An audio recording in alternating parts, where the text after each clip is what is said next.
head on into this topic. And the topic is CBD products. There are so many product options. How do you choose? You're standing there in the aisle. You got the full spectrum, the broad spectrum, the topicals, the roll-ons, the patches, the gels, the lotions, the balms. It can be very confusing. So I'm just going to break it down for you, give you the high points on some of these distinctions that we see in the retail stores. My name is Julie Dennis Fox, and I am the founder and formulator of Canna Joint Relief and the Canna Joint Relief family of products. And it is my honor to be here with you today. Thank you again for your participation and for your attendance in any of the live webinars that I do. You are eligible to receive a free Canna Joint Relief. So at the end of this, in about 10-15 minutes, you'll see an email. I'll point it out to you.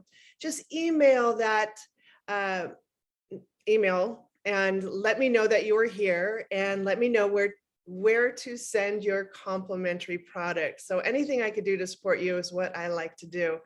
And complimentary products is one thing I can do. So let's head on in. First and foremost, I am not a practitioner. I am not here to treat, cure, or mitigate disease. I'm just passing on information that I've picked up along the way. So if you are to make any changes to your health protocol, I always recommend working with a qualified healthcare practitioner. That's my disclaimer. So on that note, let's talk about it. Cannabis, hemp, marijuana, there's a lot of different names, a lot of different terminology, and this is where we start. We start with the cannabis plant. And from that plant, you could grow hemp, you could have what we call marijuana. They both contain, hemp and marijuana, they both contain similar chemical constituents with some distinctions.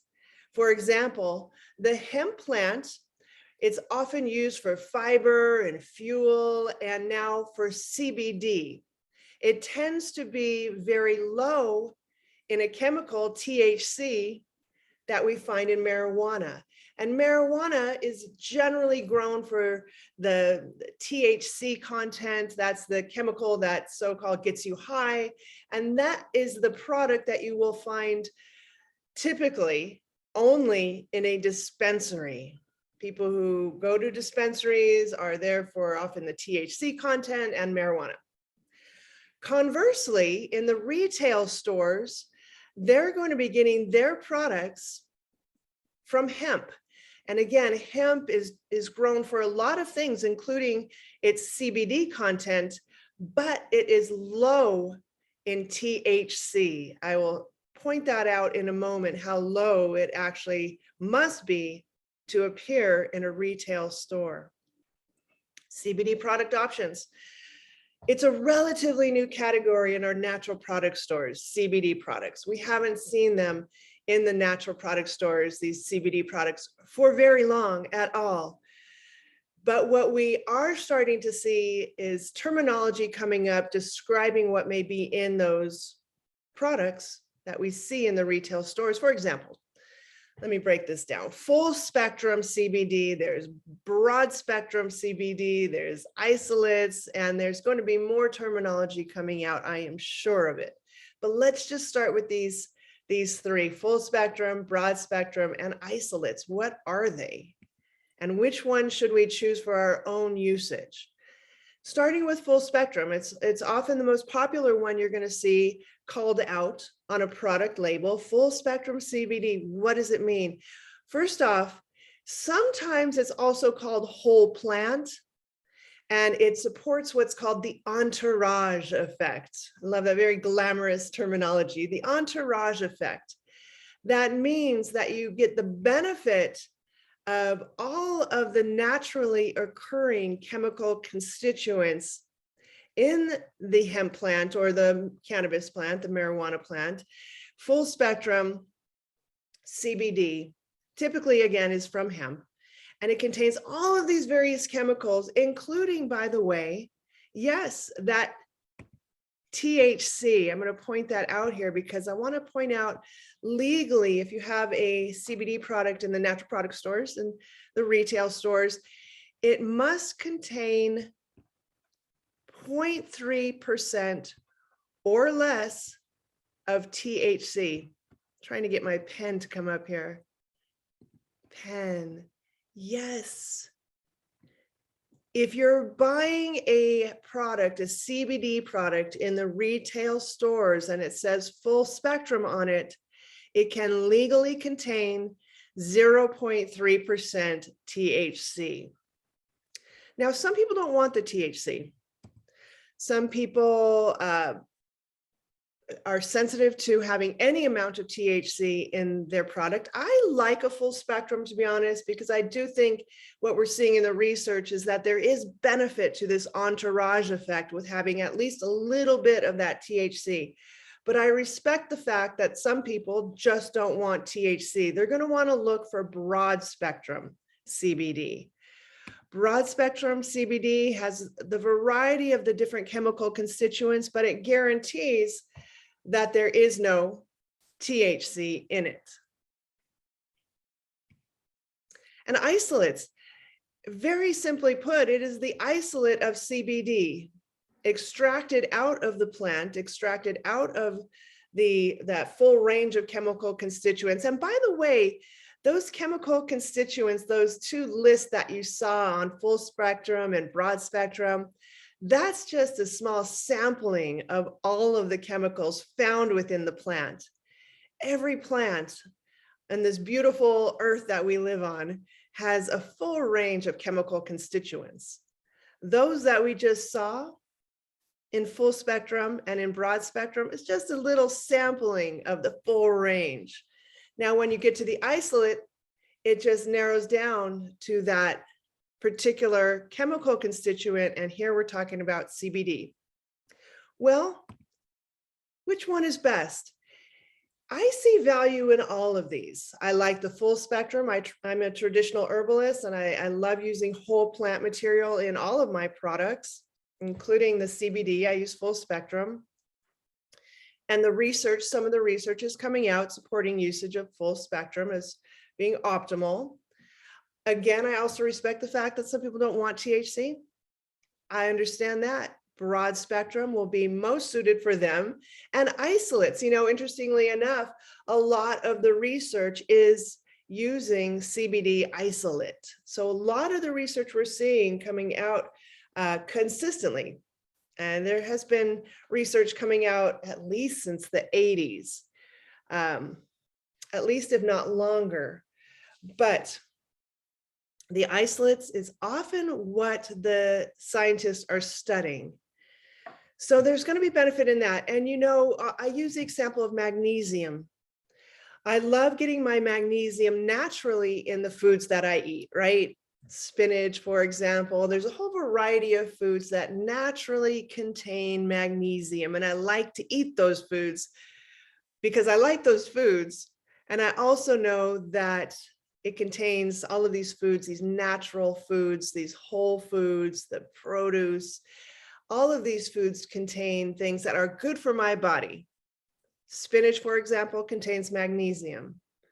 I also use an isolated magnesium dietary supplement because I feel like I'm not getting enough magnesium in my diet to even come up with the minimum of what somebody should be getting per day. So I use a magnesium isolate at night. I use the powder and drink it down in my water, and relaxes my muscles, supports my immune system, my bone structure, and so much more. So I see benefit in all of the above. What about this question? Internals or topicals? Very simply put, the topicals, from what I'm seeing, and all of my products in the Canna Joint Relief family of products are topicals. Most people use a topical because they're experiencing some sort of pain. A topical, we've seen the topical category for generations now being used in other like a Bengay or a Tiger Balm, you know, these sort of topicals, Arnicare, beautiful Arnicare from Boron. That's generally how people use these sort of therapeutic topical products for pain relief to help support healthy movement. The internal products may be used for that as well, but what I'm seeing empirically is that many people who are experiencing undue stress, chronic stress, perhaps anxiety, they're leaning towards using the internal products. And by the way, how much should we be taking? First off, we don't have to take CBD. Many people are benefiting, as you may know, by using internal CBD products or topical products. But how much should we take is a very individual choice. And what I have seen in the research, it's all over the map. It is all over the map, starting at 10, 20 milligrams per dosage, all the way up to thousands of milligrams. I've seen studies that are talking about 5,000 milligrams of CBD. I think that's too much, personally. But that's a personal choice. If you don't think 5,000 milligrams is too much for you, my hat's off to you. And thank God we have free choice and free will, and these products are on the shelf for us to choose from. But I like to start small, 10, 20 milligrams per dosage, and see what that's like. And it reflects more of what we see in nature. We don't see these high-powered thousands of milligram plants just yet growing naturally. And I like to stick to nature as much as possible. Granted, there are times where we need heroic medicine to step in, and we do need high amounts of whatever it is that our practitioners prescribing us. But for daily maintenance, for support of healthy movement, start small and see how that goes for you. Helpful hints. How are we doing on time? Okay, we're good. First off, purchase from a reliable and reputable retailer. In my experience, I have products in about 800 retail stores nationwide, CBD products. And in my experience, the reputable retailers that I work with, which are all the ones that I partner with currently, they require a very clean product. They lift the lid. They want to see who's behind the product. They want to see certificates of analysis. They really do their homework to make sure that every product they have on shelf is legal, standardized, and appropriate for their customers. So start there, reputable retail stores. You know, since CBD is a relatively new category, there's not a lot, honestly, showing up on the Better Business Bureau. Sometimes I access the Better Business Bureau to research various different businesses to see if they have a history of reports against them or reports for them. We do the same, right, on Yelp reviews. Well, since CBD, the business, we haven't had it that long. There aren't going to be a lot of reviews, but you can talk to other people that have used CBD products. And that's always a personal reference, is always a great way to go, because there's nothing like somebody actually using a product and reporting back their experience. Also, as I mentioned, start small. Start with the lower milligrams, see how that goes for you. And certificates of analysis. Now, certificates of analysis is something that I do for all of my products, for all of my CBD ingredients. I want a certificate of analysis from my raw material supplier. I will take the sample of that botanical that they send me and send that to my own independent lab, CannaSafe Labs I use, and I confirm the results. So certificates of analysis confirm the, let me show you. There's nothing like a show and tell, right? This is the start of one certificate of analysis that many of my retailers want to see and are accessible for those who request it. Sometimes they're listed on websites, but it's going to list all the various different levels of pesticides. We want to know what's in there, right? Pesticides. It's going to break down the mycotoxins, the heavy metals, and really give you that snapshot of the quality of that ingredient. And again, I will get that ingredient from the raw material supplier, and I will confirm the test with an independent result. If they don't match up, adios. I don't give too many second chances, because if there's a raw material supplier that's going to send me substandard material and try to describe it as if it were the gold standard, I don't like that kind of business. So I move on. There's plenty of options now for CBD, quality CBD. So again, the certificate of analysis are really the snapshot we want to see for the quality of the CBD that is going into the products. A lot goes into a quality CBD product, and there are the high points. I'm going to give you that email to order your complimentary product.